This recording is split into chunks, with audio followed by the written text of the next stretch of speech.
আপনি অমুক ব্যক্তিকে ভোট দিবেন যার ব্যাপারে আপনি মোটামুটি নিশ্চিত হতে পেরেছেন যে আমার ভোট পেয়ে নির্বাচিত হয়ে আগামী 5 বছর সে দুর্নীতি করবে না, আমার ভোট পেয়ে নির্বাচিত হয়ে আগামী 5 বছর সে চাঁদাবাজি করবে না, টেন্ডারবাজি করবে না, জুলুম করবে না, ব্যবসায়িক সিন্ডিকেটদেরকে প্রশ্রয় দিবে না, গুম খুন অন্যায় অবিচার অত্যাচার জুলুম শোষণ নিপীড়ন করবে না, এমন ব্যক্তিকে আপনি কি দিবেন?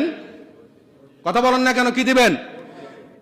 আর যদি এই লোক আপনার ভোটে নির্বাচিত হওয়ার পরে 5 বছর দুর্নীতি করে, 5 বছর জুলুম করে, নির্বাচিত হওয়ার পরে চাঁদাবাজি করে, টেন্ডারবাজি করে, ধর্ষণের রাস্তা উন্মুক্ত করে, মাদকের লাইসেন্স দেয়, আগামী 5 বছর পর্যন্ত সে যত অপরাধ করবে, সে যত অন্যায় করবে, সে যত জুলুম আর শোষণ করবে, তার প্রতিটা অন্যায় অপরাধ পাপের একটা গুনাহের অংশ আপনার আমলনামায় দেয়া হবে। নাউজুবিল্লাহ পড়লেন না? আরো জোরে পড়ুন নাউজুবিল্লাহ। আর প্রথমত ভোট হচ্ছে একটি সাক্ষ্য, 2 নাম্বার ভোট হচ্ছে সুপারিশ করা, 3 নাম্বার আসেন ভোট হলো আমানত। ইসলাম এমন একটি ধর্ম যেখানে সর্ব ব্যাপারে কি রয়েছে? নির্দেশনা রয়েছে। Islam has guidance for every aspect of human life. মানব জীবনের প্রতিটি বিষয়ে ইসলামে কি রয়েছে? নির্দেশনা রয়েছে।